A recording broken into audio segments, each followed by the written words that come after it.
Hey everybody, welcome to American Idol Unaired. I'm your host, Bennett Shear, and I am very excited because we have got our very first duo from American Idol. Please welcome Taylor and Faith. Hi, Hello. Thanks for having thank us. you so much. Thank you guys for coming. It is so good to see you. We talked a little before this, and I'm so excited because, as I said, this is our very first duo, let alone a couple that we've had on the podcast to talk about your American Idol Unaired experience. So, without further ado, guys, let's get the introduction. I want to hear how you guys met and how you made your way to American Idol. Heck yeah! So we met in college. We met at a little community college called JCTC. It was Jefferson Community and Technical College. It was in Shepherdsville, Kentucky, which is where I lived. And we met in a psychology class that Aubrey wasn't supposed to be Not necessarily. No. in. Yeah, she kind of just ended up there, and we Shepherdsville is a very small town, and so I noticed her right off the bat in the classroom, and I thought she was really pretty. So I did not talk to her. I don't know why I didn't go up and talk to her, but actually the following week we got put into a group together, and then we started talking. We started talking about music. She told me she liked indie folk music, which is what I liked, and after that we started texting, and then the rest is history. So So, Aubrey, were you just going to the wrong room? Were you meant to be in a different class? I'm really curious. No, I think that I originally was planning on going to a different campus. And then Oh, last month I found out that I was going to go to the Shepherdsville campus. And so I wasn't looking forward to going there. I mean, I didn't have any friends there really. And so I felt pretty alone. So whenever we got put into groups and stuff, I mean, obviously I saw Aaron, thought he was cute too. I honestly assumed that he was a lot older than me. But he wasn't. We were the same age. So yeah. wow, everything happens for a reason. It's crazy, right? Yeah. Yeah. absolutely, 100%. 100%, That yeah. has been the whole theme of our relationship, it feels like. Mm-hmm. Which is something I struggled with, is things happening for a reason. But like as soon as we met, we got together. That's where it all came together, and my mind kind of got wrapped around that as well. So Mhm. I was really happy about it. So yeah, Well, of course we're going to talk about American Idol, but I think obviously because you guys are together, I want to hear about everything that has happened in the last year because you guys bought a house, you got married. There's so much that has happened for you guys just as a couple. And so people can kind of get a picture in that sense before we talk about the show. What has happened as far as you guys in the relationship? yeah. You want to go? I mean, a little bit of the timeline. So, like, January 2020 is whenever we met. COVID hit. We did a lot of Zoom dating, those kinds of things. We didn't see each other for like 4 months, Yeah. 5 months or something in person. And then, we finally, things started letting up a little bit.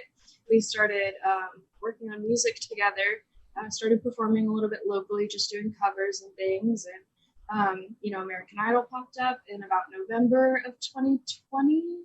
No, next year. The next year, we played for about a year. Yep. So in 2021, we got engaged in January of 2021. Yep. And then in November is whenever we auditioned for American Idol. Yep. And then in May, we got married and bought a house. And since then, we have just been working on putting out original music, really writing a lot, figuring out our sort of collaborative style of music. Yeah, we played a lot of shows before American Idol too, because once we met, we basically locked into doing shows like immediately, Yeah. and so we met, we started playing shows. We shout out Fish House in Shepherdsville, that's where we started, Yeah. and we started there at doing open mics and stuff, and um, then we finally were able to get our own shows on the weekends, and getting paid for those, and it was really cool, especially when that first happened, because we had never played a paid show really. Open mics are just open mics. You just go and you play, you do your thing, and then you leave. But we started playing our own shows, and then word got out. We started playing for like birthday parties and like retirement parties, and people's houses. And then they would tell their buddies, and then we would go play for other things, and then we started playing shows down in Muhlenberg County, Kentucky, and we've gotten a pretty good presence there. And then one of the guys we met on American Idol, Brooks Kidd, He's from London, Kentucky, and we started opening up for him at his shows down there. So we kind of had this expansion. It just kind of started in one place, and now we're kind of going out, which is how it works. So hopefully we do a little bit more of that. But yeah. So the shows, man, that's really what's been keeping us going, just doing them and doing them and doing them. But we've just constantly did covers. That was where it was.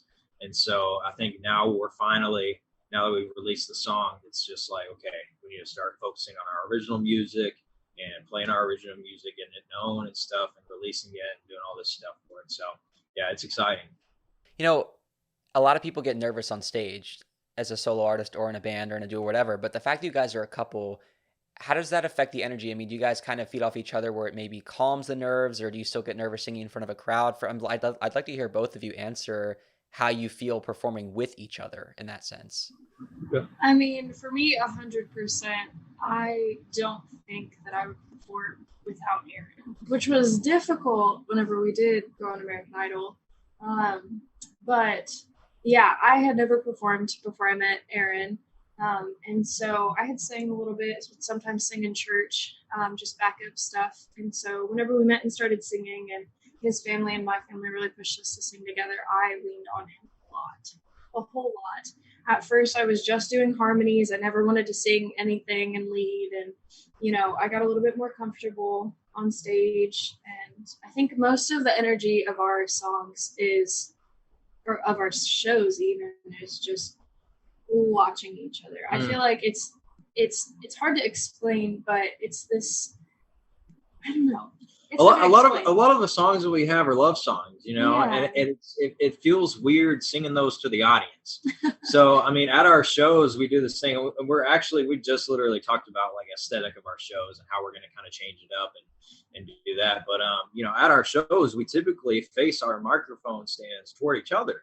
And we sing to each other, and it's kind of one of those things where we want it to kind of be this like experience for the audience to just see our love. And it's not an act, absolutely not. We truly love each other, and we truly do sing these songs to each other. And and I think it's very important that we do that so that the audience sees actually sees the power of these songs, and how much it means to us. And it's kind of like that thing when you hear like, okay, if the artist isn't energetic, the audience is going to be energetic. It's one of those things. It's like, if we don't like, sing these songs from the heart, then the audience members aren't going to feel that either.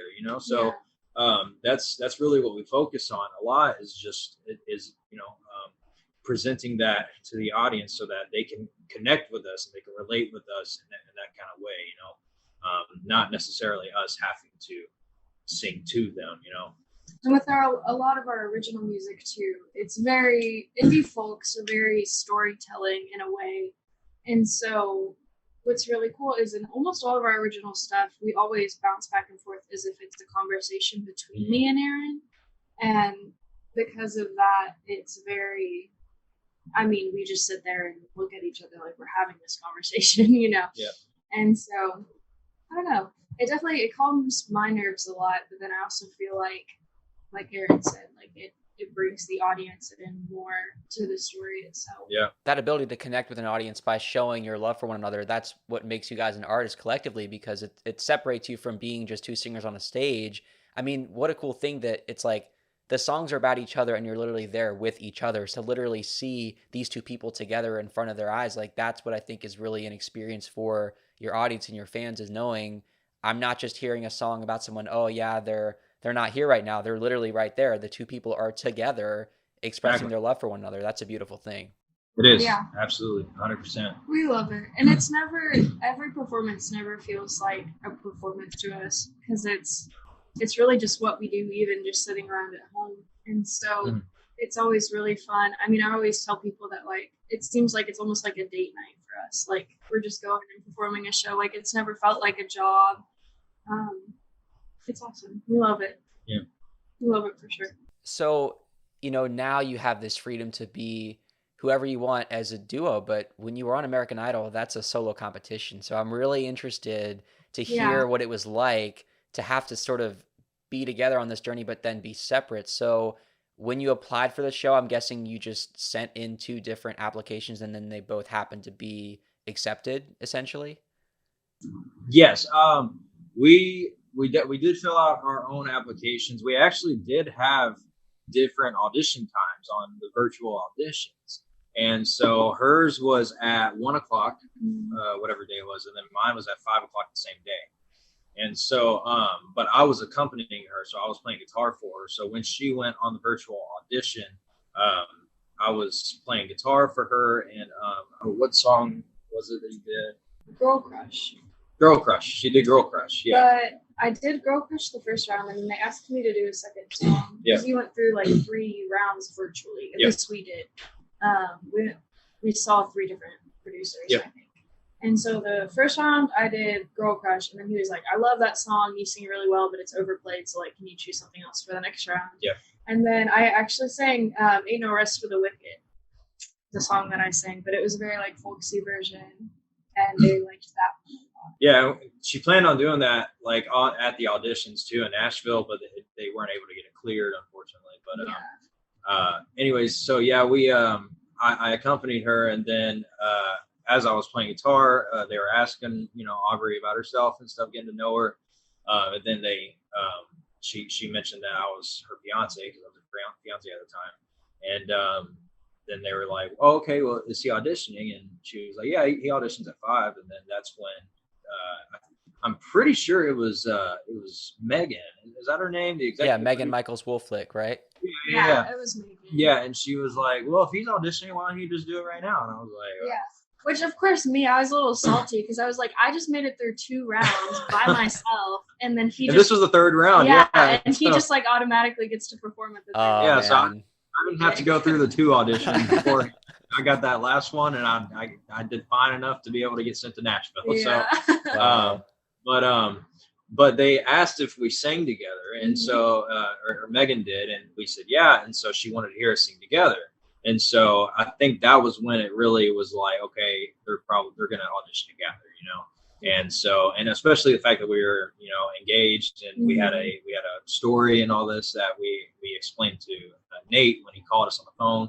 I think that even more pushed the fact that like, okay, they need to be together in Nashville, and we need to get this story, because it's unique or whatever. Yeah. And so.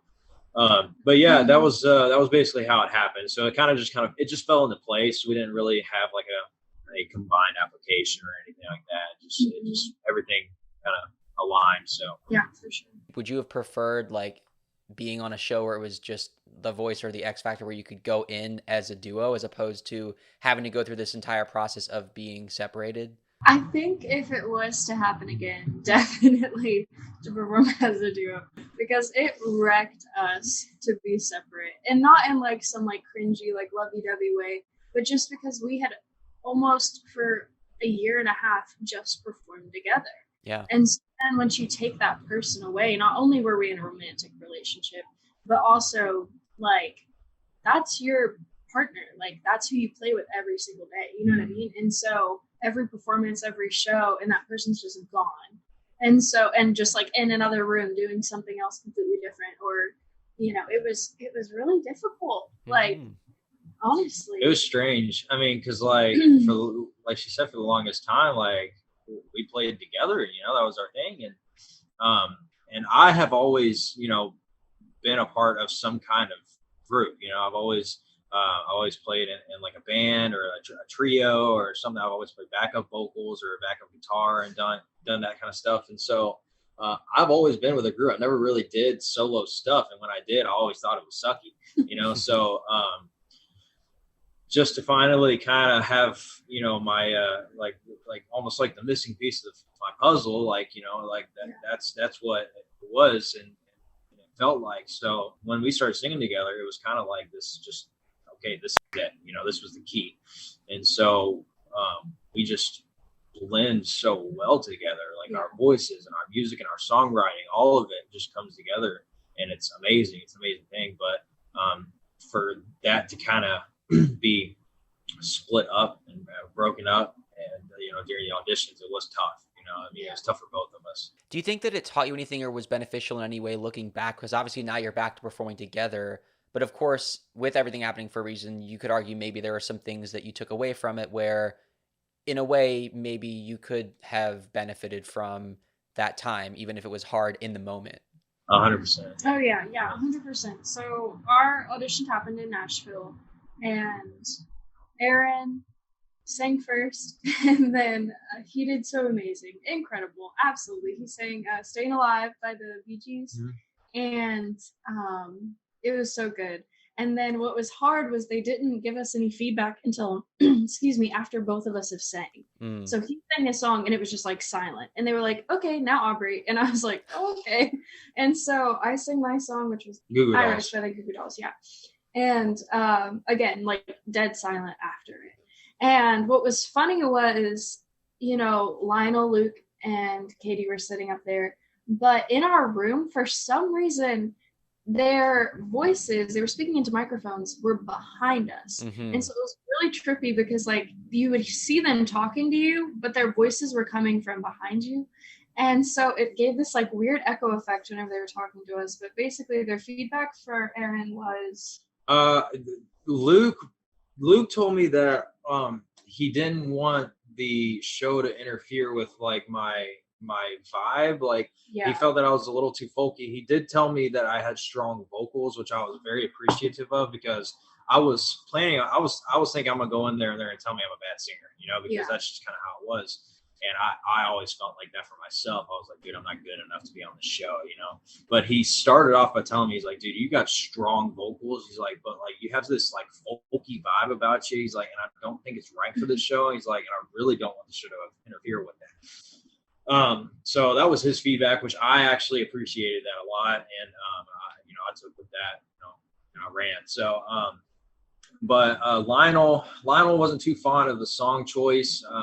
But he was expecting, him and Katie both were expecting me to do a country song, which I don't know why they expected that. I think it might have been because Kentucky. Maybe but we also did. They heard us. They wanted us to sing together first. Yeah. And so that's what we did, and we did "Cover Me Up" by Jason Isbell, and so we did that song. So I guess maybe like after them hearing me do that song, they thought that I was going to do a country song, which I wasn't. But so I think Katie and Lionel both were expecting that.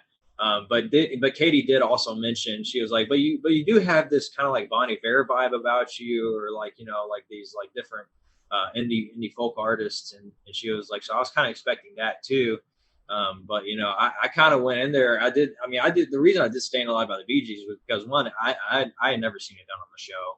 And I also did I did a pretty folky version of it, like that, just a different cover. But, my whole thing was that like, cause I had my backup song ready, which was "Ain't No Sunshine" by Bill Withers. And I had that ready on the spot. Like I was ready to play it. And but they didn't want to hear it. I told them, I was like, hey, like I have another song ready. Would you like for me to sing that one? They're like, no, I think we have enough. And I was like, all right, well, I'm good. No worries. And so, of course, after hearing that, I am shaking in my boots. Like, I am just sitting there like, my fiance just got told no on American Idol, and he's like the main singer, the main musician, really. And I mean, he not really, but I knew that it was more of like your not goal, but it was. He'd been doing it longer, right? Yes, he had been doing it longer. That was what they said too. Yeah. Like, I don't know. And so I was like freaking out. And they told me, Luke Bryan told me that he thought I was just a backup singer. He was like, your voice is pretty for harmonies. I don't know if you can lead on a stage. I don't know if you can sing. So he gave me a no. Well, then Katie was like, no, I love her voice. And she was like, what did she say? She was like, it sounds innocent but strong, is what she said. Which I'd never heard that before. I was like, okay, thanks, Katie. And then Lionel told me that I was really, really nervous, but he said that he wanted to give me a chance. And so I got a golden ticket. Well, we walked out of that room, and I was bawling my eyes out because I was so sad for him. And he was just so bright and happy. We walked out of the room, and his mom and my dad were out there in the waiting room, and they both just assumed that like I didn't make it and that Aaron did. because of our reactions. And I think, to go back to your question, like, that was one of our biggest takeaways. I mean, that's why we have the golden ticket hanging up, was not because I got a golden ticket on American Idol, but because at that moment I knew, like, this man really loves me. To be able to just be told no on American Idol, which he's a musician, and this is like, something so great for a musician, and to him just be so happy because I made it, I was like, that was definitely like my biggest takeaway from the show. And it just like solidified everything that had happened in our relationship the past few years. Like, to find someone who can celebrate you even whenever they aren't being celebrated or being acknowledged for the work that they have put in. It was just, I don't know, one of the craziest feelings in the world. But yeah, I like him a lot. I'm not gonna lie. We have played multiple shows before we went on American Idol, and like every one of those shows, I knew how she felt. She would tell me all the time, and she wasn't a confident person at all. I always told her that she should be, because of how beautiful her voice was, and she was always told how beautiful her voice was. And my life was changed when I heard her voice, when I heard her songwriting and all this stuff, and just to know that that she was insecure and not confident about it, it blew my mind. And so when we went in that audition room, and I've been doing this for a long time, and so for me to go in there and knock it out, this is just another day in the life to me. Like, yeah, it's American Idol, yeah, this is on TV, like, yeah, my life could totally change from this, but like, what really am I doing different other than coming in here and playing a song and leaving? That's just kind of where that's what was in my mind. To me, it wasn't really anything different. Like, yeah, the journey might change, but I'm doing the same thing, And so that was my mindset when I walked in there. I know her mindset was probably just like all over the place, just like crazy.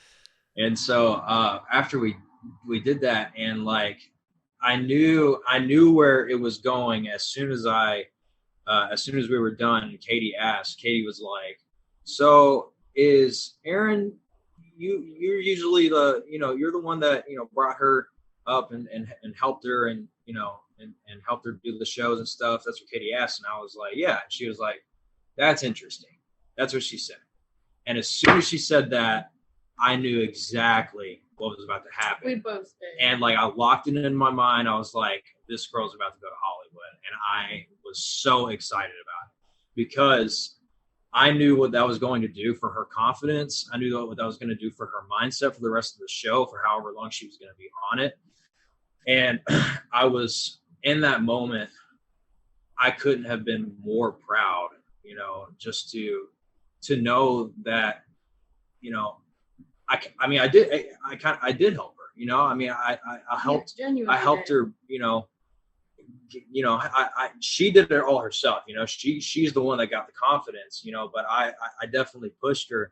And I was very happy that, that's what, was said about the situation. And I was just so proud of her, and for her to get that golden ticket, and just for her to know also, like, yo, I'm totally good enough. I am, what he has always told me, Mm-hmm. And so that was the most important thing to me ever, was that, hopefully that this experience will finally like show her, like, this kid is lying to me, And so yeah, that was what was going through my mind. I was the happiest person on the planet, just that. So it was just and there was a lot of empathy involved, Yeah. And so I was very happy about that. Yeah. Well, it sounds like that kind of gets back to what we were talking about, where maybe it was the right time for you guys to kind of have to go your separate ways. Of course, you were on this journey together, but as far as, just kind of your growth individually, maybe this was necessary, because as much as you guys came back together for performing, I'm sure that there were things that you learned, Aubrey, from the time you spent on American Idol that you took with you as you kept performing. And once you got off the show, stuck with you. in your writing and your performing and all that. Yeah, Yeah. no, not only was I feel like I got more confident in myself after American Idol, but also just so much more confident in the person I chose to spend the rest of my life with, you know, which was just so cool to come home to, you know, when I did wind up getting sent home, and I did wind up getting sent home. You know, it just, I could go home with the biggest smile on my face, knowing that I had gained so much knowledge and confidence and friends while I was on American Idol, and to be able to come home to Aaron and, you know, get married and continue music together and pursue it in a way that we wanted to, which was together. You know, it was just really awesome because, you know, while I was on the show, whenever I was in Hollywood, I got to try out music by myself and, you know, playing by myself and being on stage by myself. And I think I just realized it's just not as fun. I mean, you know, I think anyone who's in love knows that, you know, it's fun going to the movies, but it's even more fun going, you know, with your best friend. And so I feel like that's how music was for me. Like, I gained the confidence to be able to walk on that stage, to sing again in front of them. And, you know, I was perfectly fine with it. Of course, I was nervous, but like, I feel like I took away so much confidence. But at the same time, I had confidence in knowing that I wanted to sing with Aaron. Not that I had to sing with him, not that I couldn't sing without him, but that's all I wanted to do. Yeah. I don't know if that answered the question. It did, and it brought me to another point that I want to think about, which is, you know, I mentioned how American Idol, it being a competition show, they're always trying to get you guys to think about yourselves, whether you're auditioning as a duo or each individual contestant.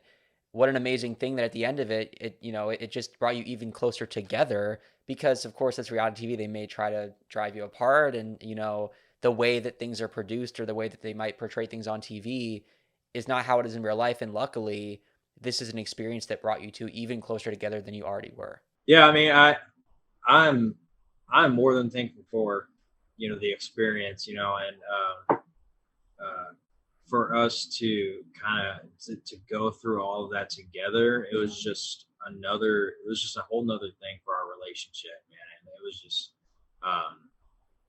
I mean, it was challenging. Don't get me wrong. Like, it definitely was challenging. I mean, there were some challenging parts, but not for a second did I ever think that, like, you know, oh, like I love this girl any less. You know, it's like, it's one of those things that, like, you know, or that you were going to lose me. Or I'm going to lose her, you know, like we really stuck together the whole time. And, you know, we pushed each other, you know, like I mean, that was just like what it was about.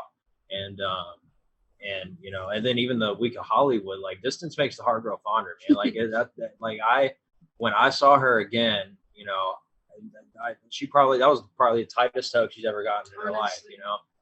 It was just, the show did a lot for us, man, like relationship wise and individual wise, you know, like we just talked about. And so, yeah, dude, I mean, there's a lot of really cool stuff that came out of it, and a lot of wisdom for sure, you know, like that, just an unreal amount of wisdom from it. Yeah.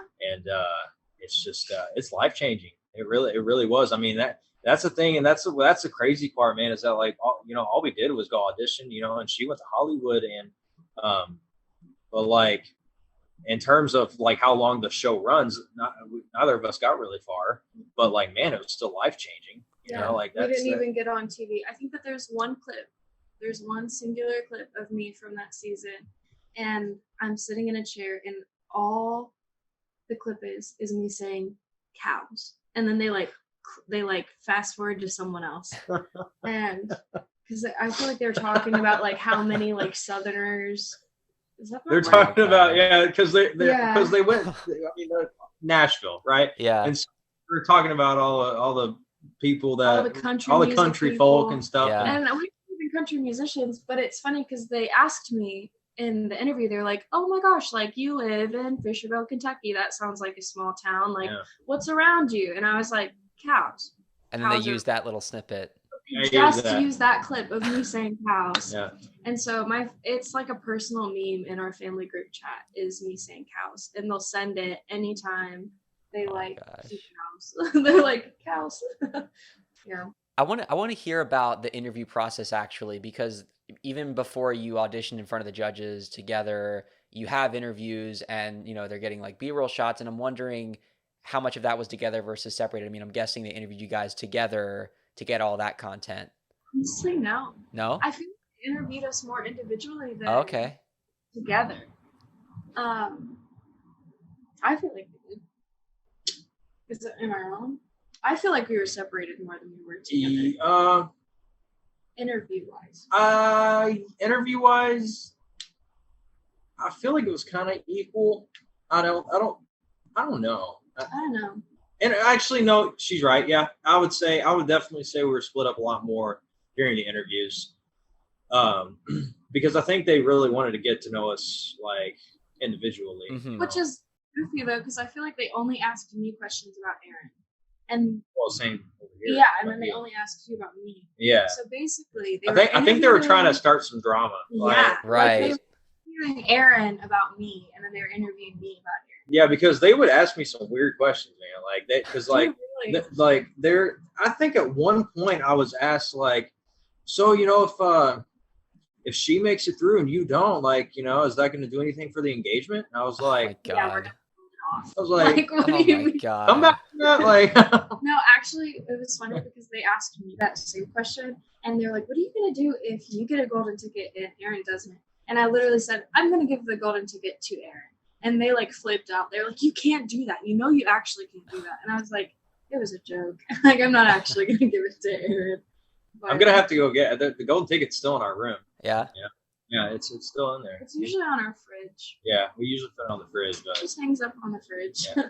I know I always love seeing the like actually being on the Zoom call. It is pretty surreal to see this thing that's always on TV in people's living rooms. It's well, wild. dude, it's funny you say that because we just had this conversation the other day, and like, I'm gonna be honest with you, this golden ticket in there, it is falling apart. We haven't done anything to it. No. It hasn't been wet. It hasn't done anything. Nothing's happened to it. It's been in room temperature. It's just been on the fridge, right? But this thing is falling apart. Huh. And I was like, we were talking about it in the car. We're like, people dream of having this thing. People dream of it. We could probably, if we wanted to, which we would never do this, but we could probably sell it for a pretty penny. I don't think anyone. But here's the thing. Dude, it was actually on the show. I mean, that's I'm sure we could probably get away with that. We're not going to because it's very much 100% like a trophy, like for our relationship, And not because it's American Idol. No, not at all. But just because of like we just explained, the life-changing circumstances. That's why it is very important to us. But it's falling apart, and it's like so many people like dream of having this thing, and man, it's just a piece of plastic. That's it's like why I feel like your show is so cool, your podcast, because like there is so many people who probably just have it sitting on their fridge too, who have auditioned in the past, and like it's just hung up on the wall, like in a little office tucked away somewhere, but like never got aired and never got to hear their story and those kinds of things. And that's why we were so thankful to meet you. I didn't even think about that. Be on the thank you. podcast. That's mind blowing to me. Like imagine like that's almost like that should be a movie. Like it's like imagine all the people that have I know, like all the people that have probably auditioned that didn't get aired on TV, like dude, that's probably collecting dust somewhere, like I can't even estimate the numbers of unaired contestants across 20 years. Like it's just it's insane, and I didn't even realize until starting like the hundreds of people that are involved with each individual season. Right. Yeah. It's crazy. Yeah, they told us whenever we got there, they were like, oh, like this many people auditioned. This many people actually got an audition in front of the judges. And then this many people got a golden ticket. Yeah. And then this many people made it. It just kept getting smaller and smaller. It was just like it was the crazy thing, man. Yeah. I was like, you need to tell me that there's that many people. I feel like the number was like crazy. Like it was like 5,000 or something. They were like 5,000 people did Zoom. And then just like 300. That's not very much. Well, maybe I know it's more. It's the whole. I heard that across this entire season alone that you guys were a part of, something like 100,000 people auditioned. I thought it was a way bigger number. I was like, 5,000 doesn't seem like a lot. Yeah, I heard that. No, I think we heard that too. I mean, like Nate, our producer on the phone, he was like, what's crazy? He's like, millions and millions of people have done this. He was like, and you guys just made it on, basically could possibly be on TV. And we were like, that is the craziest thing to us, Yeah. And so, I mean, now he could have been exaggerating that number. I don't know, but millions, I was like, millions, like not millions. yeah, I know. I was like,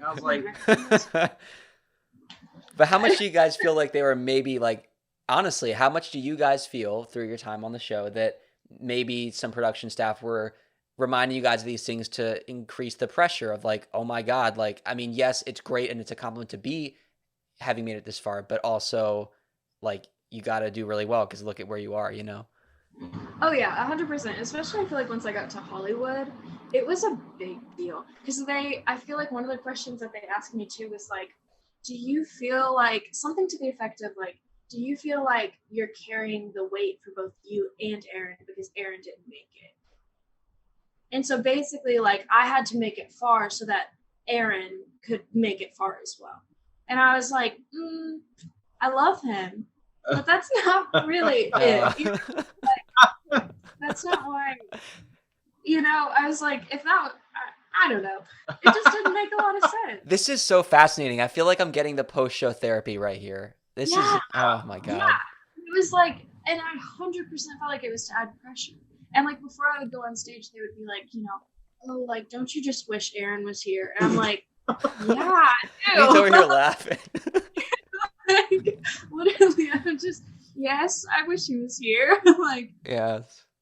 And I feel like that's maybe why I didn't get aired because I was so awkward on camera. And with the questions that they asked, I really didn't know how to answer them because I feel like they really wanted me to be emotional. I felt pressure to be emotional on TV, which like I get from a production side, that you want that raw emotion and those kinds of things. So they ask the certain questions to pull that out of you. But at the same time, like, he didn't make it. Like, I'm engaged to this man. I have strong feelings for him. So why, right before I go on stage, are you going to, like, bring up how I'm carrying the weight of both him and me and how, I just miss him so much and, like, all these things. It was a lot emotionally. They're trying to make you feel bad. I know. But also, okay, so here's the thing, right? Even in the auditions, for them to be like, are you sad? How do you feel? My thing is, he's already been sent home from the competition. Like, of course, it's sad that you're not there, but now it's only you. Shouldn't they be focusing on you and your journey, Aubrey? Because, it's like if Aaron's no longer in the competition, they're still asking questions, but he's not on the air. So it's kind of like awkward and puts you in a weird position in many ways. Yeah, no, we've definitely theorized like why we haven't been aired. You know what I mean? Yeah. And whenever we think about it, like looking back, I genuinely think that it's because I didn't feed into those questions whenever they would ask them, just because I knew they were asking them to get that emotion. Right. And I was never rude. I was never like, I'm not answering that question. I would be like, oh, I miss him a lot. And, but I'm really thankful that he's at home supporting me and, that I get to really try this by myself, that I get to, learn more for myself. And, it makes me really excited to keep going. And whenever they would push into it more, I would just be like, I'm uncomfortable with answering that question. Mm-hmm. And so I think that definitely if I would have fed into that, if I would have cried, if I would have broke down and just, they got shots of me texting Aaron in the back or calling him, telling him how much I miss him and how I can't do this without him. I think they really wanted the storyline of the girl in the shadow who was brought to fame by America. Mm-hmm. I think if they would have continued my storyline, because I genuinely believe that, people can talk about it all day, but at the end of the day, American Idol is a show. Right. And so I don't believe that it's based off of how much talent you have. There was so many talented people in that audition room whose music I would listen to every single day. Yeah. But I think it does come down to the storyline.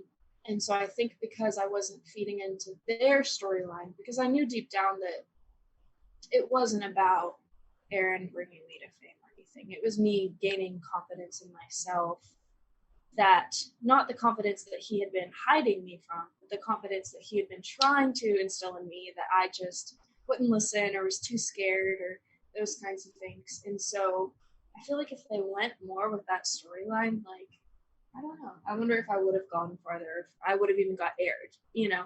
I think what's sad is that like America would love that storyline because it doesn't, it's like, you know, they think that, oh, we need to go with the thing that's dramatic, but honestly, America doesn't just like drama. They like something that's relatable, that is uplifting. And the reality is, Aaron, you were supporting her. You were not deterring her. It was never about you two being in competition. So if Right. anything, why not give people something that's inspiring and not like, oh, let's like just remind her like how much she misses him and can't do this without him, when really that's just the opposite of what's actually going on. Yeah. Yeah, I don't think, and not in a negative way of I don't think I would have done it without him, but in a positive way of like I don't think I would have pushed myself to do it, you know? Mm-hmm. So I don't know. It's very interesting. But again, I'm also thankful that none of that appeared. Honestly. I mean, not that it was bad, but that I don't know what, I feel like that would have made me more insecure. And so again, why things happen for a reason. I think I didn't get aired because I think it would have crushed me to like watch it back, for that to be on television forever. And so the fact that I can confidently stand here and say that, you know, I got a gold ticket on American Idol, but also that I can confidently continue to write our own story and to put out what's true to us, and, you know, no filtered version at all, just our story, is really, I don't know, it's so cool.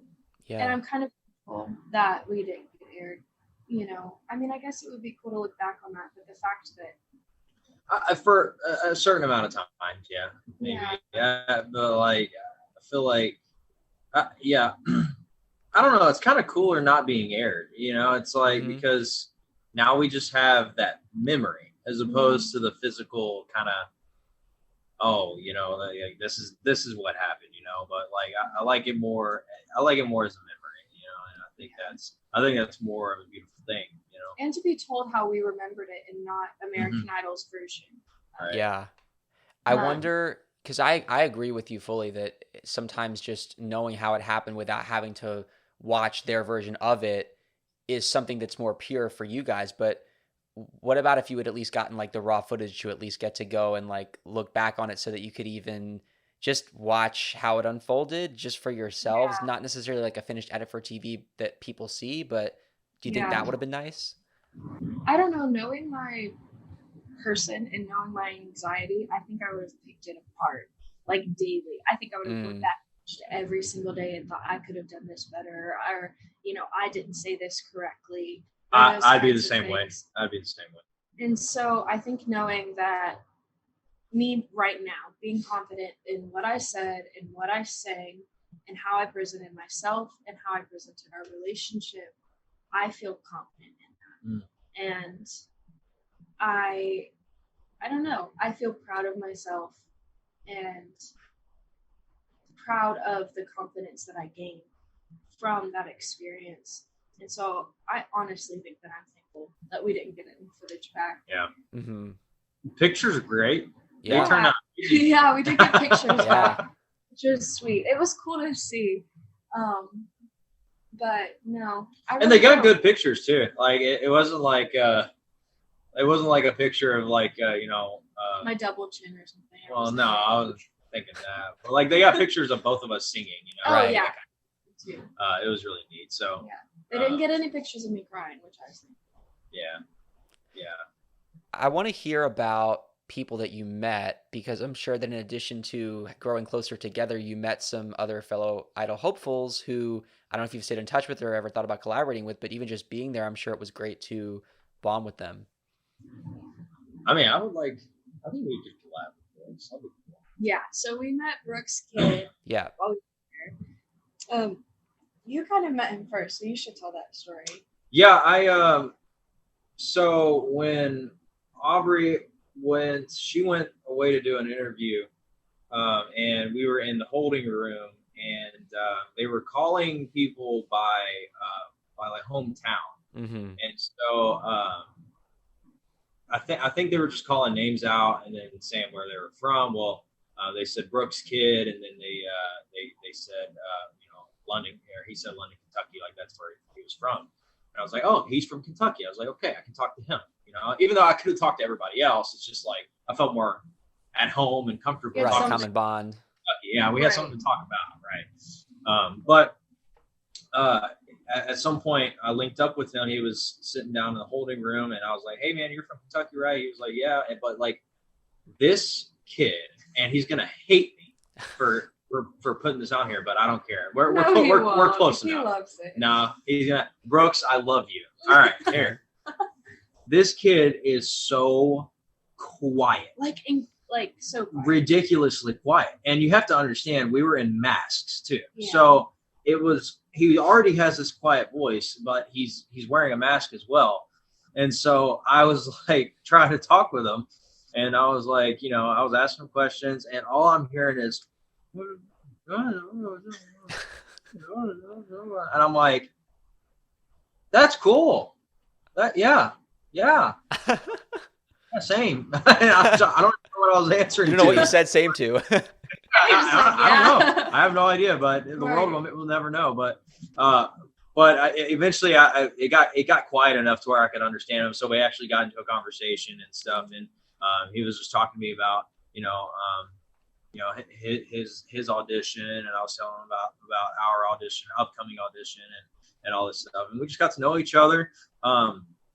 But I mean, we were still just kind of like, I wouldn't say acquaintances like there, but like we had just met. So I mean, we weren't fully comfortable with each other yet, but we were still getting to know each other, me and Brooks. And then, Brooks got the golden ticket, so he went to Hollywood, and she went to Hollywood. Well, funny enough, after I worked third shift, actually I work at the airport. So after I got off work, I went over there when she was about to leave for her flight, because she left at 4:30 in the morning, 5 in the morning, and I usually get off about 3:45.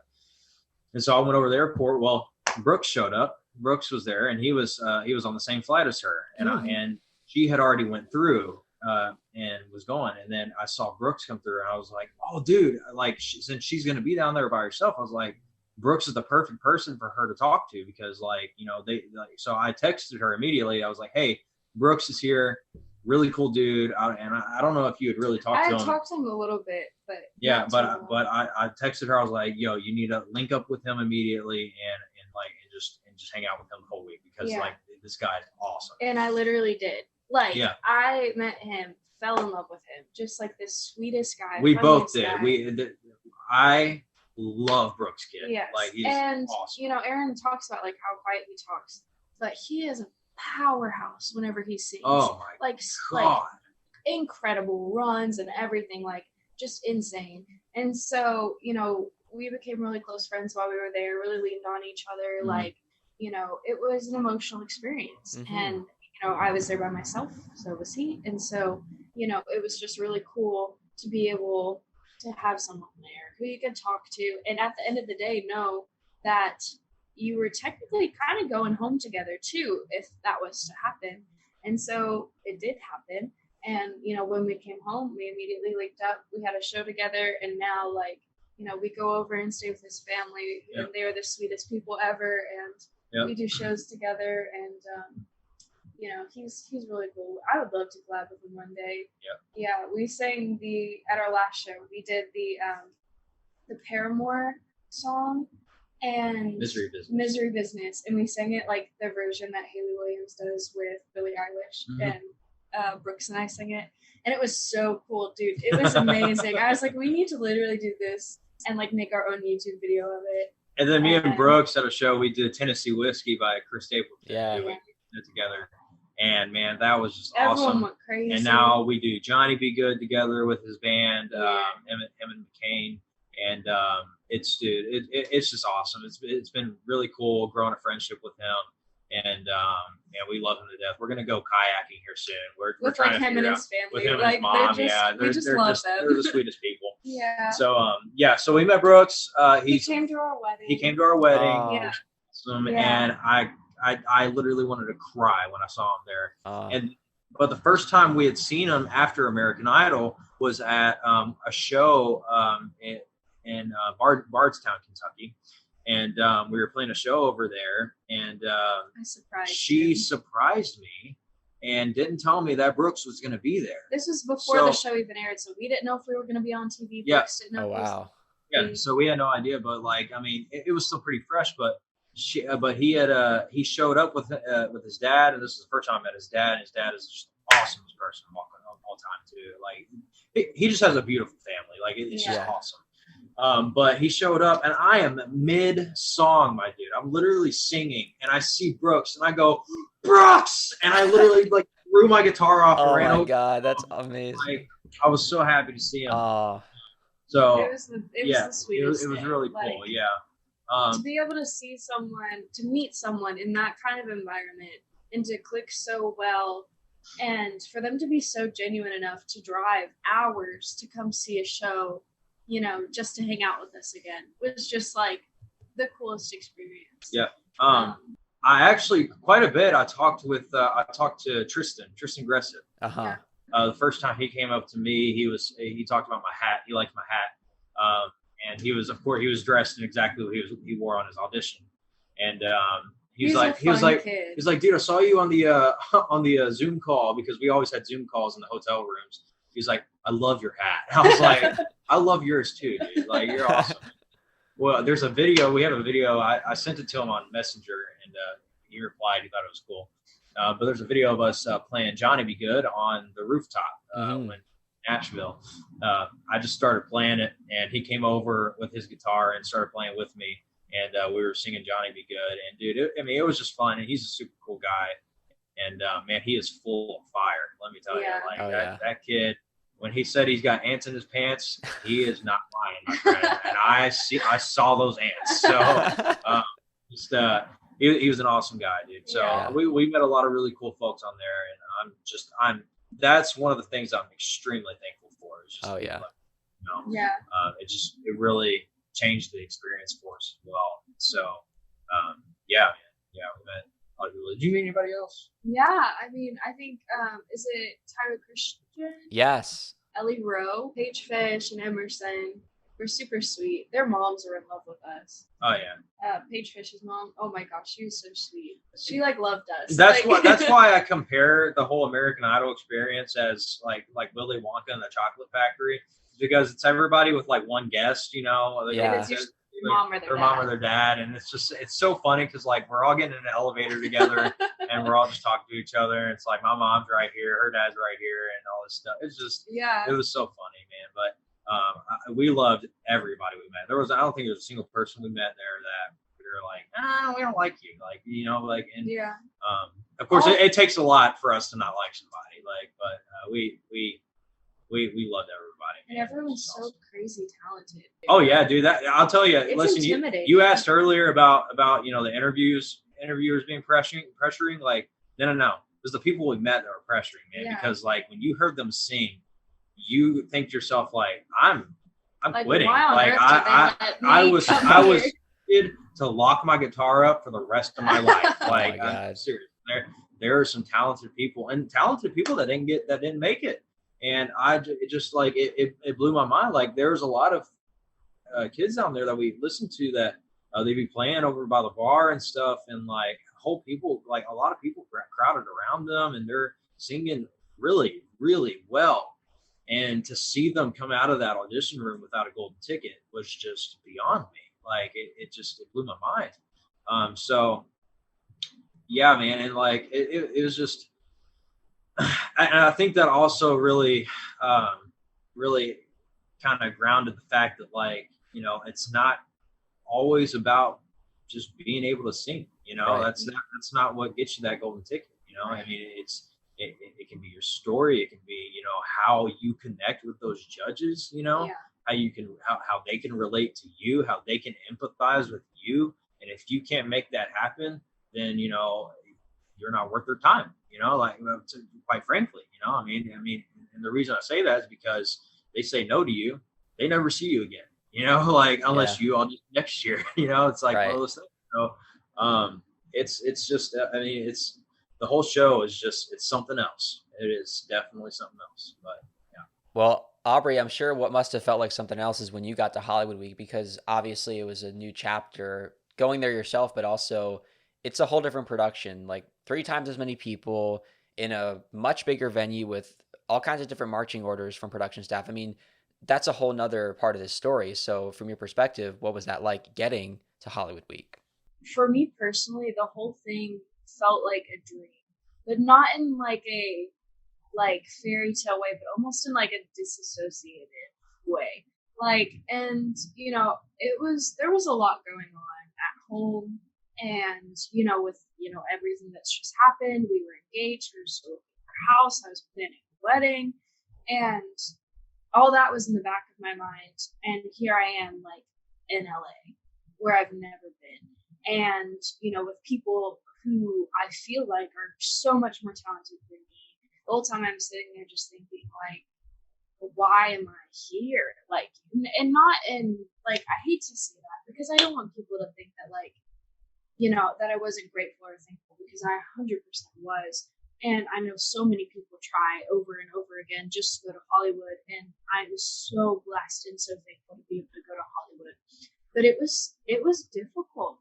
And, you don't get a lot of sleep, and cameras are always in your face. And there's this pressure of, I struggle a lot with comparison, but not only physical, but then you're talking like talent wise, not only talent wise, but there's different levels to talent. It's like Aaron said, like it's singing, but it's also, can you talk in front of a camera? Like, can you present your emotions well? Like, how do others interpret you, and what genre are they going to put you in, and those kinds of things. Like, of course we got to pick those things, but it's also like they blanket you a little bit, and so I feel like I made a bold decision because I was in the indie folk genre, the folk genre group, for the first round, but I chose to go with a really country song, but I just sang it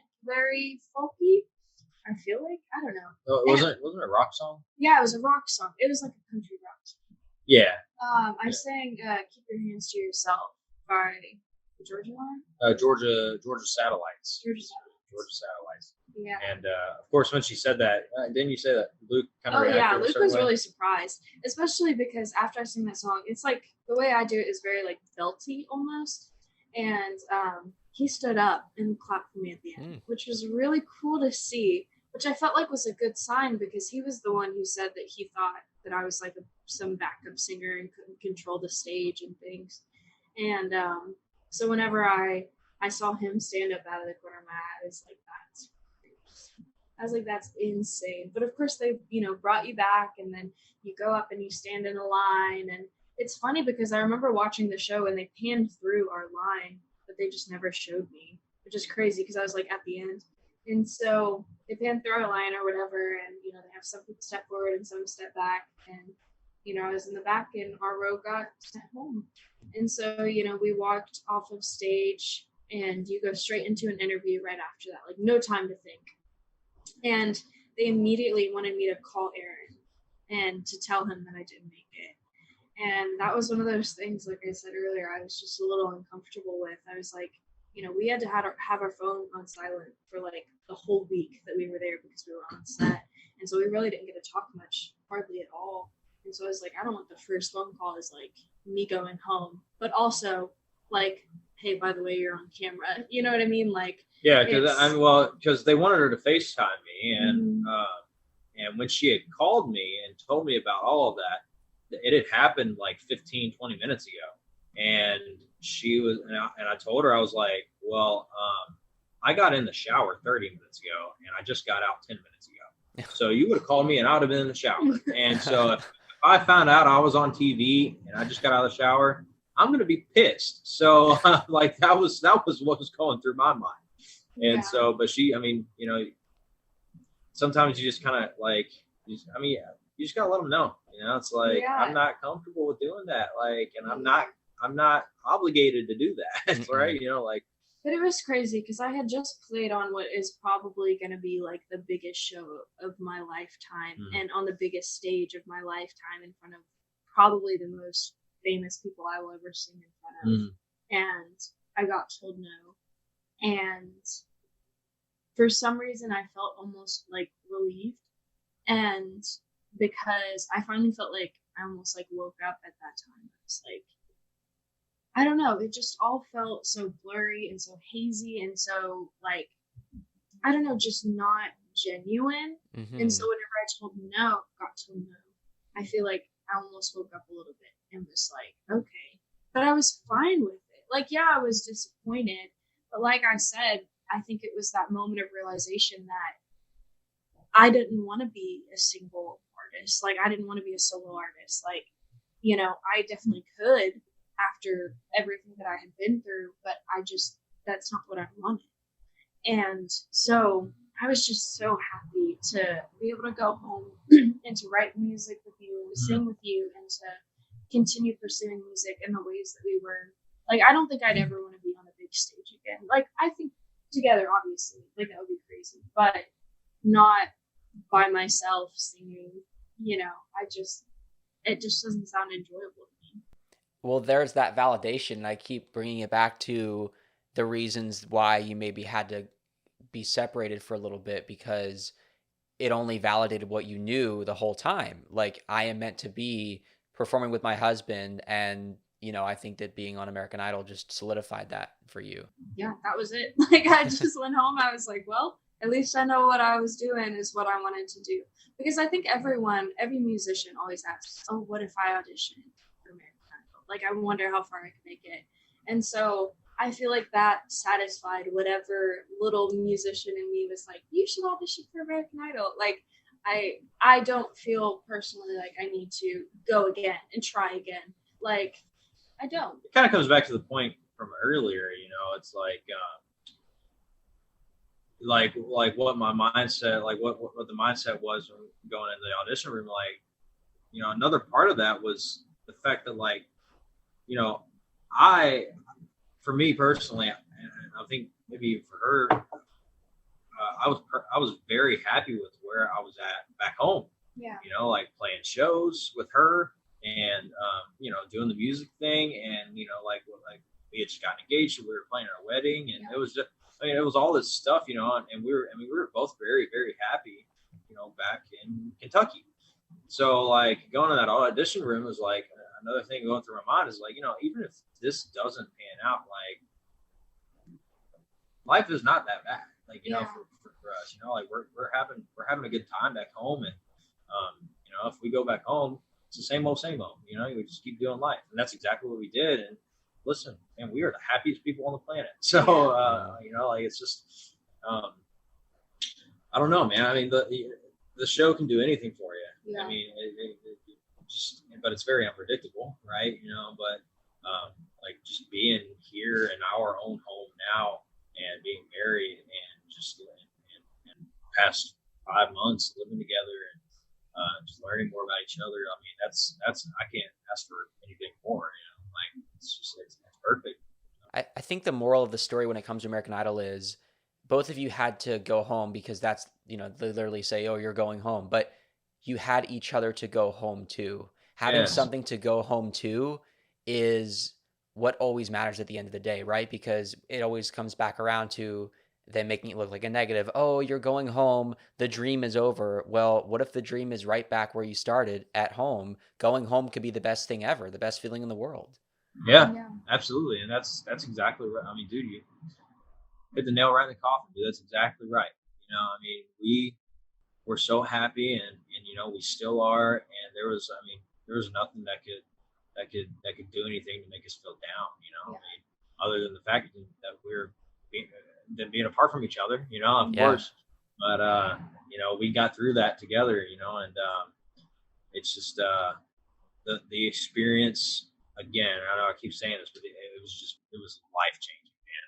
Yeah. And I couldn't. I think that's the most that I could, you know, just ask for is for an experience to change my life, and it did. So Yeah, we were so thankful for it. yeah. In all honesty, like, and I feel like we've came to a point now. It's been a year exact. It just came up in my memories that we this day a year ago we were in American Idol, and so we were auditioning in Nashville, and so I feel like I'm very thankful that a year later we can look back on it and say that was a good thing, and that it was so life changing and taught us so much individually and together that we could be at a place where we are right now, putting out our own music and pursuing being local musicians and what that looks like. And it's really cool being able to be on shows like this. Like that's so cool.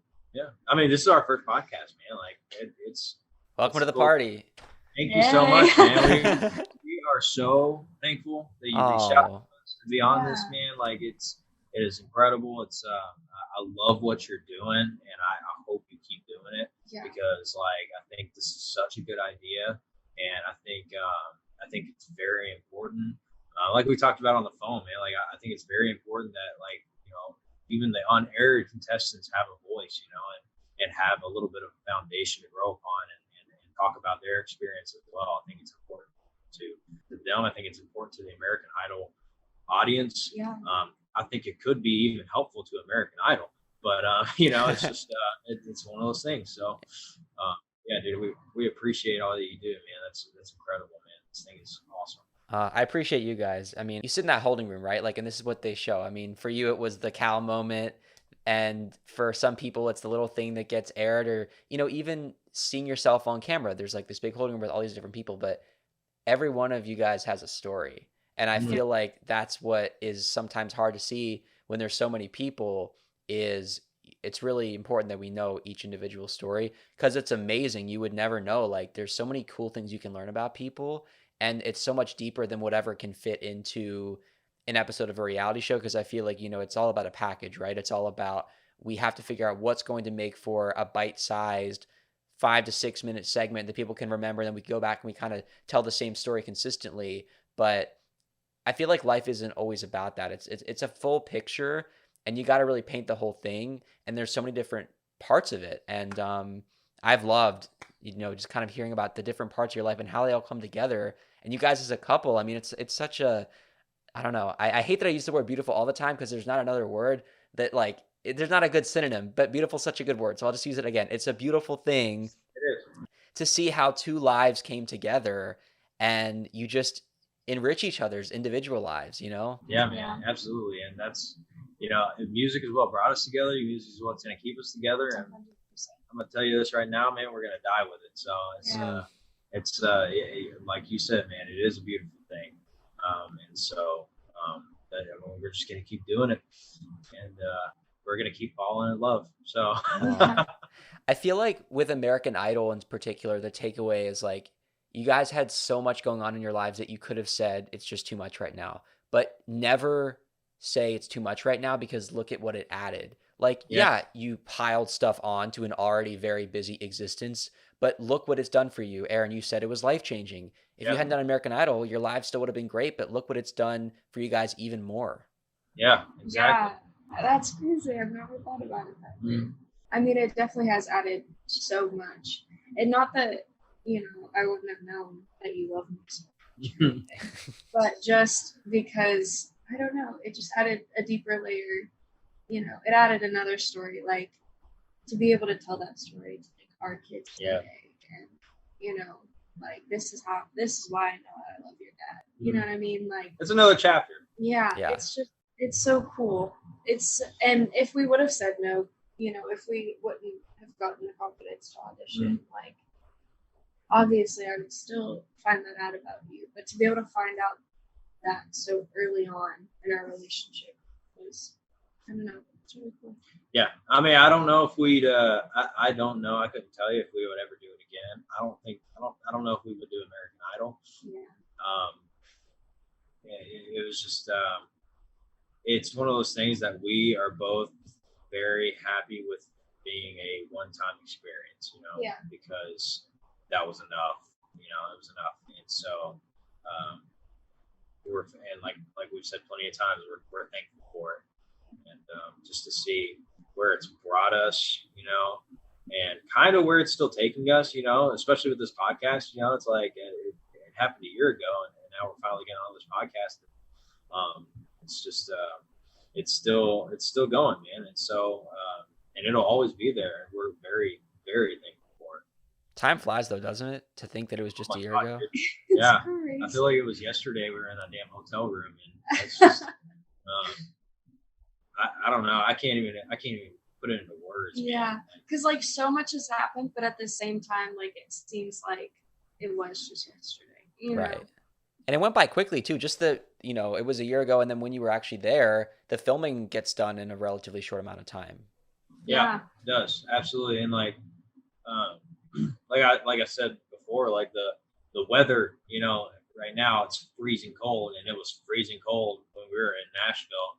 And so like once the weather changed and we started feeling it, we were like, damn, this feels like American Idol. Like, yeah. And because it was cold, and we had to like go outside, and we went, which sucked the most. We went right by the river when we were in Nashville, and we had we filmed our interviews. Oh, it was the B-roll stuff. That's right. Yeah. We wanted to film outside in the middle of we freezing cold, and right next to the river, which is even colder. And so we were getting a bunch of wind, and we had to sing some songs. And I'm pretty sure in the video we were shivering, and we had icicles on our teeth. So yeah. So wait, Aubrey, this is just kind of random and out of order, but I know that they had alumni come back and do some mentoring during Hollywood Week. Did you work with Lee DeWise, right? He was the indie folk mentor. Did you talk to him and meet him? Cool. Yeah. I think he encouraged me a lot. He was one of the coolest people I think I met while I was there, just because he encouraged us to be story writers. Mm-hmm. And what was so cool was that this conversation happened off camera. That he came up to a small group of us, and our group was already small, but like folk indie genre was very, very small. And so he came up to us and he was like, I want you guys to know that American Idol is not the finish line. It's just the first step. And he said, what you do with that, whether it's, it's to get you to that next level musically, or whether it's to get you to that next step, for yourself in your own personal life and relationship, like use it. Mm-hmm. And it's your choice whether you want to take the step or not. Don't feel like they're pushing you in any kind of direction. Genuinely use it as just a step for your next one, for your next step. And after that, take the next step. And he's like, don't let it be, oh, this is the end goal. Right. It shouldn't be your end goal. He was like, even if you win, it shouldn't be your end goal. And I think that I took that so much to heart, because I knew, even though I was there by myself and at the end of the day I wanted to come home and sing with Aaron, I took it as my next step personally to grow. And, he told me, and he told us, our little group, like, don't stop telling stories, because that's at the end of the day how people remember you. And, whether that's your life in general or just a random conversation that you have with a person, he's like, stories inspire people. Your voice can, but it's not necessarily the only factor that does. You have to put words and meaning behind that.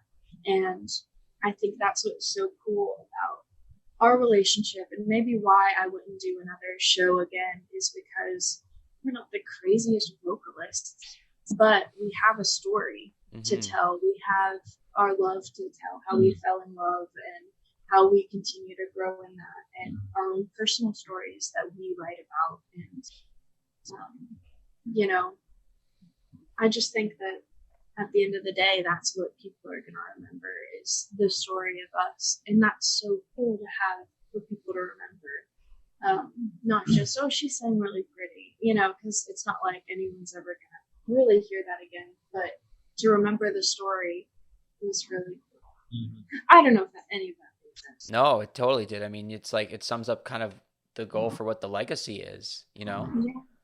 like you said, Aaron, you're gonna die with the music in you. Yeah, man. Yeah. Absolutely. Oh, absolutely. And another thing is, at the end of the day, no matter what, love prevails Yeah. every time. And and to know how challenging, this was, and how we pushed each other and stuck together and loved each other through it, you knew it was true love, man, and it was unconditional.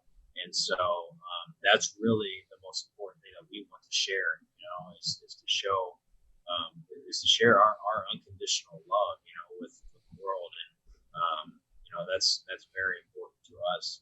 And so and it's music that drives that, and it always has in our relationship. And that's why I will die with it. So yeah. It's funny because I was going to ask in particular if either of you had any advice for couples that wanted to audition for one of these shows, but I feel like all they need to do is just listen to this episode, because everything you're saying, it just perfectly sums up. I mean, you just have to kind of soak up every little thing, because it all adds up to love prevails, right? Yeah. Absolutely. 100%, man. Absolutely. Yeah. Dang, that's a hard question. Couples who'd want to audition. I think you said it best, man. I think this whole episode would be great advice, because otherwise I'm going to give some corny short answer, stick together, like it's just like, that goes without saying, but like, I mean, I can also tell them what to expect, we can do that. But I mean, I think for the most part, man, is that, covered everything. Yeah, I really, we went from life to death really quickly. Yeah. I mean, I don't know, man. I mean, here's what I can say about it. I think for not just any individual, but for any couple, especially for a couple like it was for us, without a doubt, if they do it, it's going to be life changing. Like it was for me, and like it was for her, like it was for us, in our relationship. I mean, you're going to go through some sort of change. Like that's what's going to happen. So, I mean, mentally prepare for that, like for sure, like just be ready for a, basically like a come to Jesus experience, like it literally felt like that. And in all honesty, whenever you're under that kind of pressure, I think your truest self shows. Yes. Mm-hmm. And yes. I think you will learn so much about each other. Yes. And you'll learn a lot about yourself. Yeah. And before you can learn about somebody else, you gotta learn about yourself. Mm-hmm. You gotta know yourself. Yeah. And that's going to be really important, And so and it'll really challenge whether you love yourself or not too, Right. And before you can love someone else, you gotta love yourself. So I think that's also important to note. And so but yeah, I think that's my advice. It's just that it's gonna be, it'll probably be tough. It's gonna be hard. I mean, whether or not you both make it, or vice versa, if you both don't make it, or like our situation, one makes it and the other doesn't. None of those outcomes matter. Like regardless, it's gonna be hard. It's gonna be anxiety driven. I mean, you're gonna be anxious the whole time, because your audition is not until the end, of the week. So the whole time you're gonna be very anxious, very nervous, no matter how not nervous you'll say you are. Like it's gonna be hard on the heart, And so until that day comes and you finally find out that answer, and whoever, who gets that golden ticket, or, if you both get that golden ticket, but like, even after that, like you're still competing the chances of that couple going all the way to the end, right, I'm not going to say are slim. I'm sure it's possible, but maybe not very likely, but it's just one of those things. I will tell you, I don't know if you know this, but a few seasons ago, the winner and the runner-up were a couple that, Maddie Poppy and Caleb Hutchinson. Yeah, Caleb Hutchinson. Yeah. But they kept it a secret. They met in Hollywood. Well, they met and became a couple as a part of the show, which talk about life-changing. My God. Right. Yeah. But the moment when they revealed after the competition, which was very smart, because they didn't want to mess with anything or what kind of buzz it would create. That is a very smart play for sure. 100%. Yeah. So I remember watching that season and I was just like, Like, Me I was, too. Me too, Aubrey. Oh my God. I know. I was like, oh my gosh. And honestly, my favorite American Idol contestant of all time was on that season, Katie Turner. I was just I gonna say that. love Katie Turner. She's my favorite. I listen to her music like all the time. She's awesome. Yeah. She's so See, my favorite is Philip Phillips. I love Philip Phillips. The winning single home is always gonna be just a Oh, dude, yeah, man. Like, classic. that and trumps every other. dude, my Yeah. my favorite video of all time is like when he won that show Yeah. and he went to play that song, and in the middle he couldn't finish it. And the confetti falls. It's just Yeah, it was just like he's ridiculously emotional, and I think that video is so pure. yeah. And yeah, so I've always loved Philip Phillips, man, and I do love Alejandro as well. Yeah. Scary Story, Oh yeah. like that man, Incredible. that dude. I don't have words to explain, like, but like he was amazing, like just outstanding, just something I've never seen before, especially on American Idol. yeah. And it makes you think about them a little bit differently after going through Yes, that dude. experience. Yes, Like yes. I don't know. Because I remember watching it whenever I was little, and like, you know, some contestants would just like leave because they couldn't handle it. And I would be like, oh my gosh, you got that far and you just left.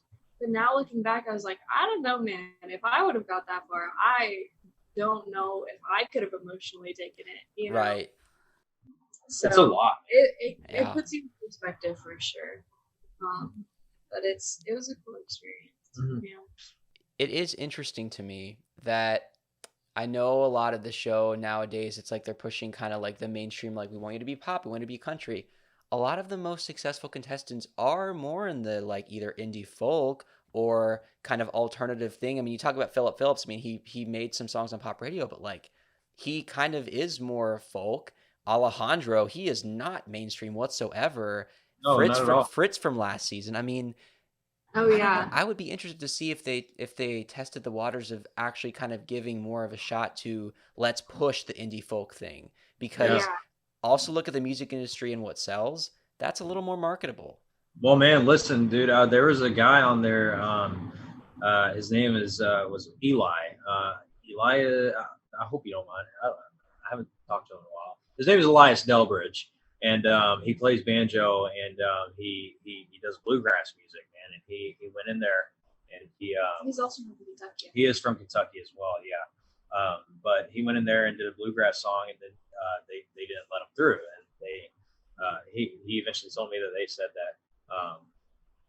that bluegrass wasn't for American Idol. But like, I think about it, I was like, do you know what that would do for that show? Like to have something like different like that, like, and I guarantee a lot of people would love that. Yeah. Like love seeing some bluegrass music on there, And so at least I would. I know I would. So I mean, Yeah. but it's just crazy, like the kind of things that they wouldn't let slide in there. It's like, that would like be historical, But I don't know what kind of algorithm they got to measure that thing, where it's like, oh no, this isn't going to be good for it. Like, I don't know what you're using, but it would definitely be good for it. I have a feeling that pretty soon our music genres are going to switch again, where pop won't be as listened to Mm-hmm. so much. I feel like a lot of people are, at least personally, and like through the people I know, are getting tired of pop music. Like, and it's not something, that everyone wants to listen to anymore. I think we're going to get drawn back into that more storyteller, more like, I don't know, like challenging music again. Like, I feel like we're about to hit that switch generationally that, will change music moving forward. And I think it's so cool to hear like the upcoming artists. Like, I even think of like, and I know you don't like him, but I even think of like Zach Bryan and like how Harry Styles. Yeah, Harry Styles. I like. Hold on, I like Zach Bryan. I think he's doing a good job. Yeah, of like pushing country into more of the back into the storyteller country and not, pop country. You know what I mean? Like, and I think that's really cool to hear again. Yeah. Or even some of these more popular pop artists are pushing back into the more storytelling and those kinds of things. So I'm excited. Yeah. Even Taylor Swift's new album, it's not country, but she kind of is having that like let me focus on storytelling and not we are never ever ever getting Yeah. that, you know? Yes, exactly. Like I feel like pop isn't what people want anymore, and so I'm really excited to see what kind of shift is coming up and to see what new artists come up because of that. You know, and TikTok is such a cool Oh my thing gosh. now Oh yeah. that musicians are using, which is funny because at the same time I'm the person who's like, oh my gosh, it's another person on TikTok promoting their music. Right. But at the same time, I'm like, you go girl, like Yeah. wish I could be you. You know what Yeah. I mean? But anyways, I want to hear what's been going on since the show because I mean, I'm sure, you know, the fact that it's been a year, so much has been going on, but I want to hear where you guys are now, what you're up to musically, because I'm sure that there's so much to cover as far as Taylor and Faith, you know? yeah, so I think the first step obviously for us was to find a place and get married, which we did. We were very blessed to be able to buy our first house, like purchase our first house together before we got married, which was really cool. Yeah. The wedding happened. It was beautiful. We performed at our own wedding, which was really sweet. Yeah. And then, you know, we went on our honeymoon, and on our honeymoon, we brought our guitars. We started singing again, and you know, it was awesome. We decided then that we really wanted to push writing music and really pursuing our own stuff because, like we said in the past, we had really just been doing covers, not really confident enough to put our stuff out there. And honestly, we just had so much more material because we had grown so much together. We learned a lot about each other. So we really focused on, you know, storytelling and putting music out there that would make people not understand our stories, but relate to our stories. A lot of our music, as you could probably tell, is love songs. But that's just us. And so I feel like our whole life has been sort of this big love song, not just to each other, but to life in itself. And so we're really excited to start putting music out there that means a lot to us.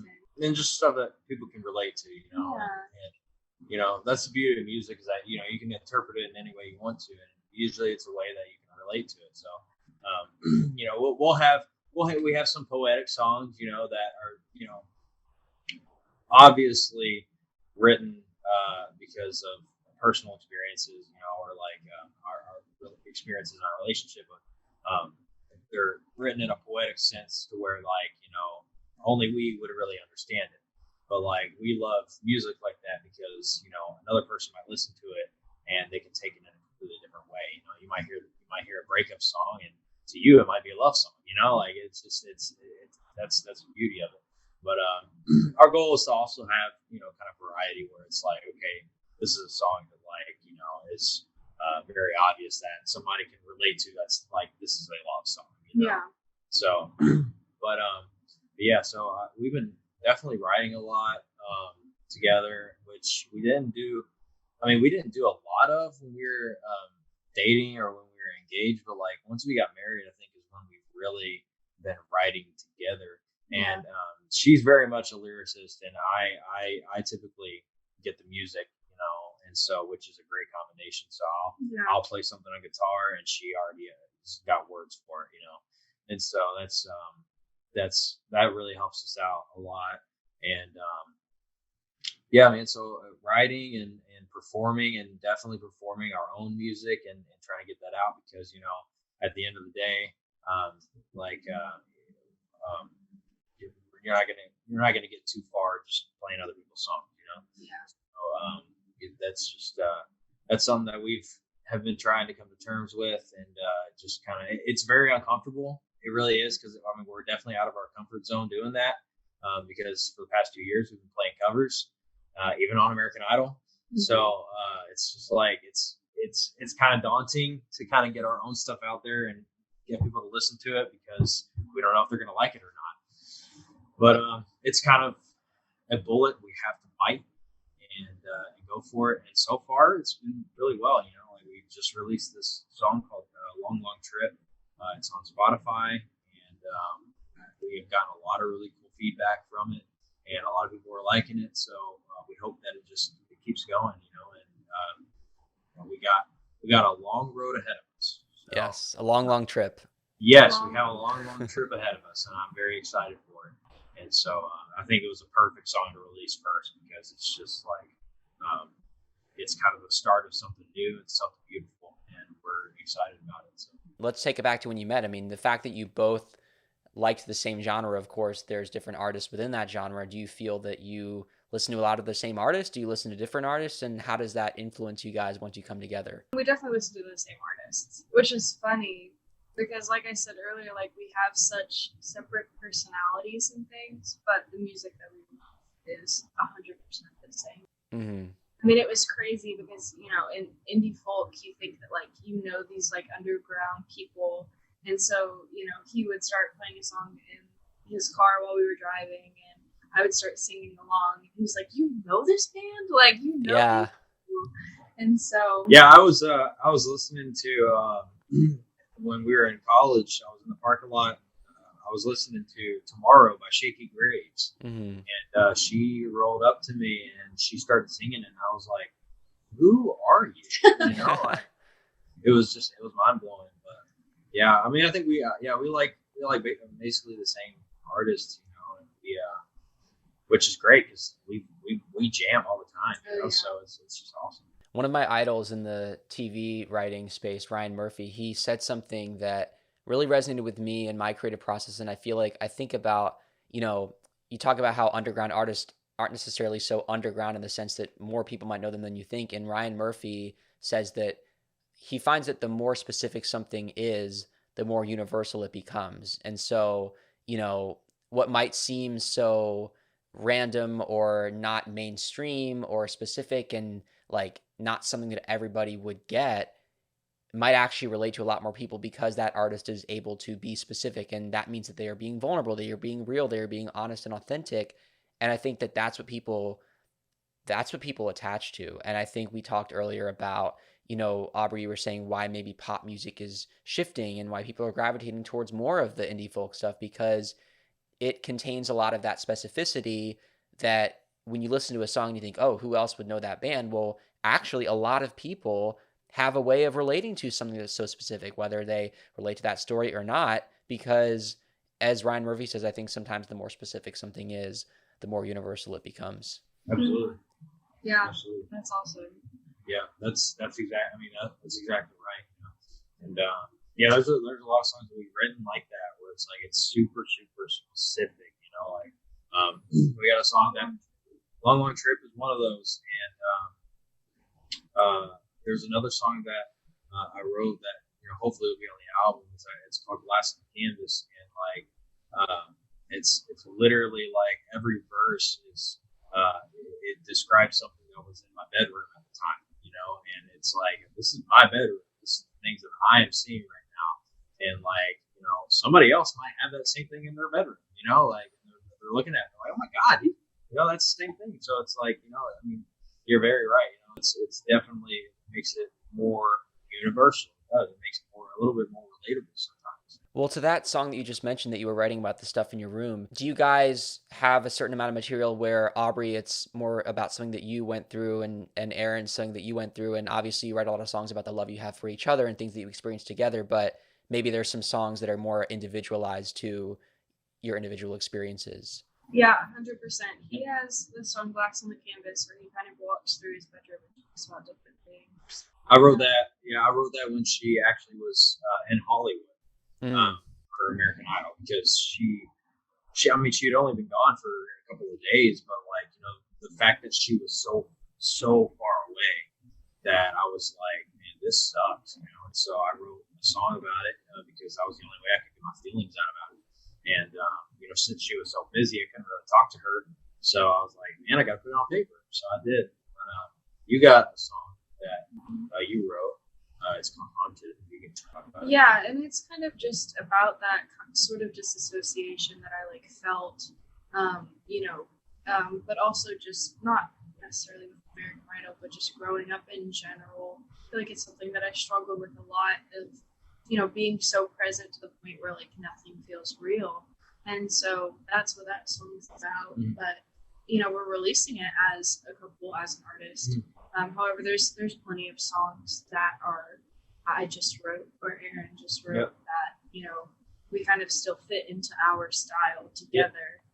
That we're going to be putting out soon, which is really exciting. Well, I think when it comes to not just being artists, but human beings and being in a relationship together, you guys learn from each other's individual experiences because Aaron, Aubrey, you each have things that you've gone through in your lives, and maybe, the other person hasn't gone through that, but you're like, oh, that's interesting. And I feel like that might be something that you kind of get intellectually out of the experience of performing together is learning more about each other.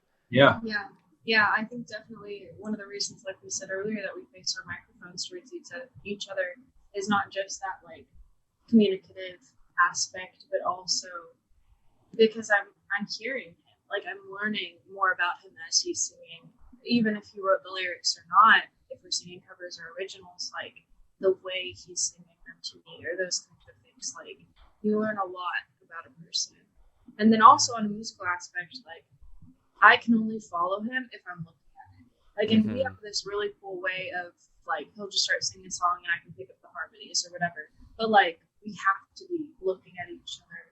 I can tell whenever he's picking up a song or whenever he's about to, drop off and we're just gonna sing acoustic or just sing a cappella. Like I can just tell just by like looking at it. You know what I mean? Yeah. And so it's pretty cool. I like it a lot. It's fun. Yeah, no, that partnership is amazing because it's almost like the music just takes over. And obviously, you two have this chemistry, but it's almost like you let go and let God almost in a way. Yeah. 100%. Yeah. That's what it is. Yep. I mean, and that's our life story too. It's just like, just let go, just do it. Absolutely. I want to hear about the show you just did because I was really excited when we planned this to hear that you were going to basically have a day to not just do this podcast, but also to play your new stuff. So I'm sure that's fresh in your minds. I mean, it happened today. So, yeah, we did some original music, which today it was actually the first time where all of the songs that we performed were original songs, and we got to talk about the stories behind each one and why we wrote them and what we wrote them about. Of course, we didn't go too specific because, like we talked about just now, you want them to be somewhat relatable and interpreted in a different way by the audience. Some of them at least. But there were some songs that were more specific, and we were like, okay, this is why we wrote this one. This is exactly what it's about. Yeah, it was really cool. It was really neat to kind of get to see some reactions. Now, it was at a restaurant, so I mean, it's like one of those things where people are also eating and they're also talking with each other, talking with their families and stuff. So it's still kind of that same vibe where it's like not necessarily all eyes are completely on us, but like it was still very intimate, which we were very surprised about. Like we did get a lot of people just listening, which we plan to have a show like that hopefully soon, where it's just like you come in, you sit down, and like this is our intimate moment where we're gonna have with the audience, But for the most part, man, it went really well. We were very excited to do it, and it kind of gave us some more ideas, especially because like when it comes to playing our own original music, it does give us ideas of how we should kind of create an aesthetic. And she was just talking to me about it on the way home, like how we should kind of set up the stage to make it feel a little bit more homey, like that's kind of what our vibe is, to kind of make you feel at home, to make you feel comfortable and warm and cozy, kind of deal. And so we have some fun plans to kind of do that and go out to the store and get some like really homey feeling things, maybe some aesthetic lighting and stuff. Like I think some hanging lights would be fun, but that's a whole other thing. But anyways, yeah, so that's it, just like new ideas coming and more creative things coming to the mind, especially with it. So yeah, we're super stoked, and it was a fun show. I love that. I'm so happy that it went well. I was thinking about you guys. I was so pumped. I wish I could be there, obviously, and I'm just so glad that it went well. I've been dying to hear you sing live on this podcast. So tell me about what you guys are thinking of performing, because I've been dying to hear this. Well, we are going to do our single. We're going to do a long trip. That is now out on Spotify for everybody to listen to if you would like to listen to it. So, but yeah, we will play it for you.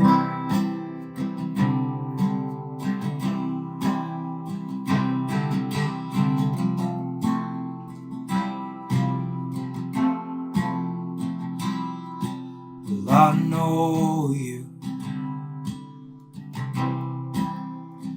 I don't really know you.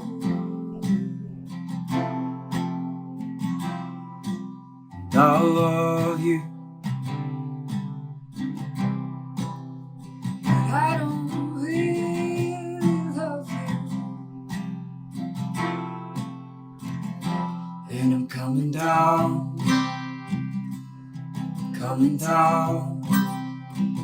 from a long, long trip. And I'm coming down from a long, long trip. I wanna tell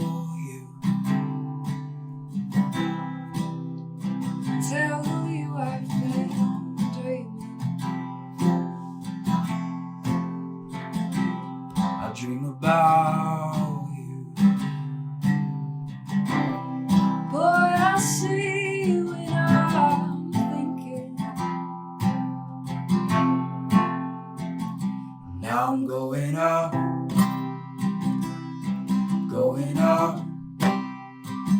on a long, long trip. Oh, I'm going up on a long, long trip. Now won't you tell me all the things you love about me? Say what's on your mind.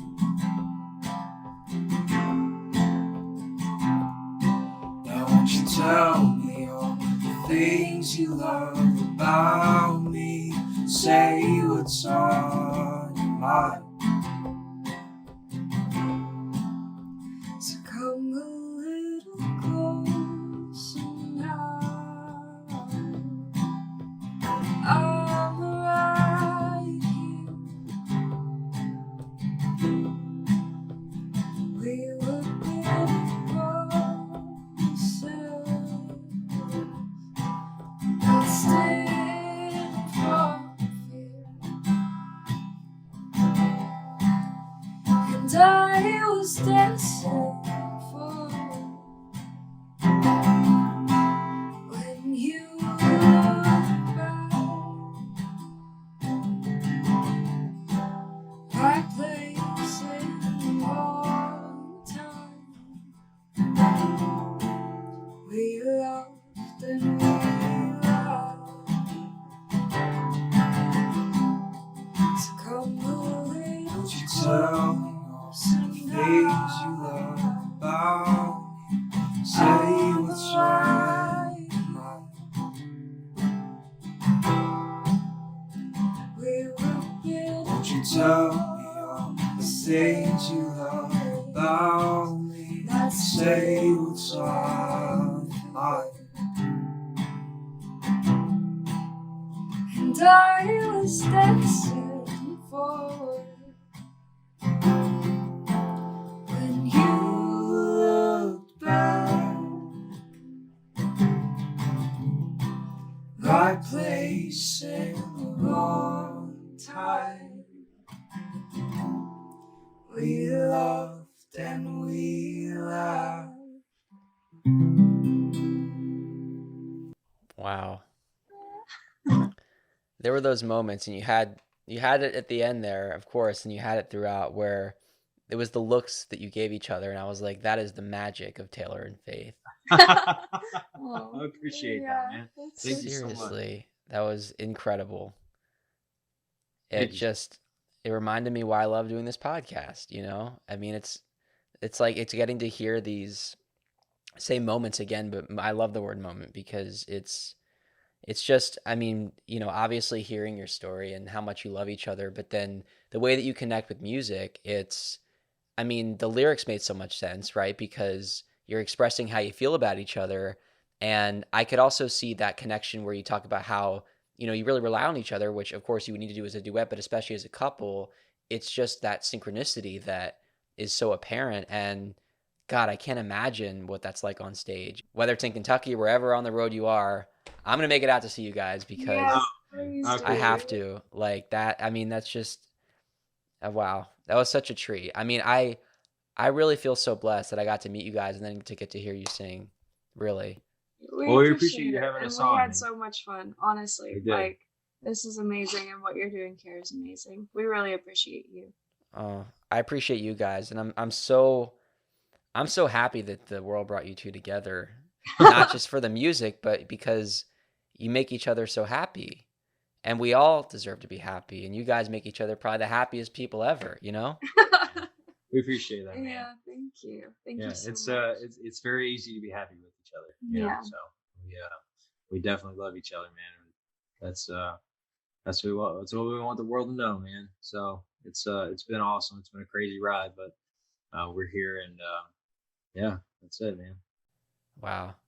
You know, a lot of people want to follow along on this journey or this long, long trip, as you put it. So, where should people go to follow you? If you know, online, the website, social media, so that they can kind of stay in tune with where they can come see you, where they can stream the music, all of that. Sure. Yeah. Well, we're on Instagram at Taylor and Faith Music. Mhm. We're on Facebook, also at Taylor and Faith. And if you go to our Facebook, we have our website in the bio there. It's just through Wix, but it'll show you when we're playing shows. But if you stay up to date on our social media, I mean, we will post any show that we have. So I mean, anywhere that where people are close, we'll post new shows. Right now, we've been mainly staying around our hometown, but we really hope to branch out. We hope that one day we'll get a call from another state, like, hey, come on out, play this show. We'd love to. So yeah, right now we're just kind of just playing around. So Yeah. hopefully we can get some more people at the shows and get people listening to our music, man. Cool. You know, I'm curious. I always kind of close with like the whole advice for any idol hopefuls, but because music is so universal, I'm curious if there's any piece of advice that you would give to any musicians in general, whether it's somebody who wants to just kind of start music, and this applies to duos or just solo artists or anybody. Like you guys are doing the music thing. You're working musicians. What would you say to somebody who maybe is inspired from hearing you play or just is kind of currently looking to add music to their lives? Man, that's I think I would the biggest piece of advice that I could give somebody, especially if they're songwriting, is to really, really dig deep and find your inner self and write about that. And I think that is the most important thing of all time, because you have to love what you're writing, because if you don't, you're not going to have fun doing what you're doing.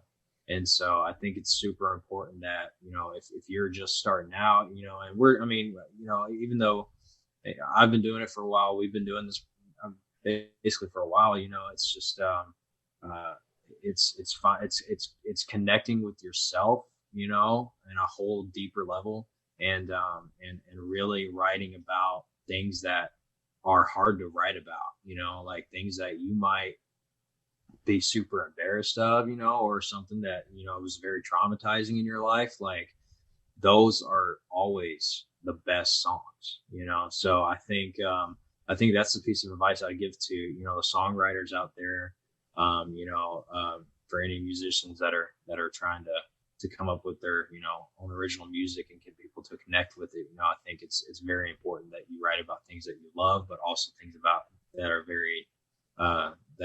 very deep to you. Yeah.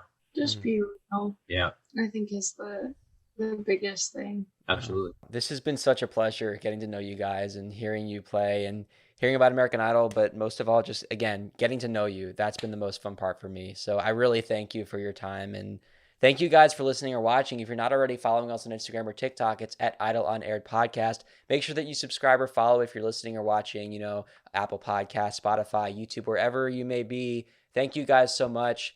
And Taylor and Faith, thank you so much for being a part of American Idol Unaired. Thank you so much. We appreciate it. Yeah.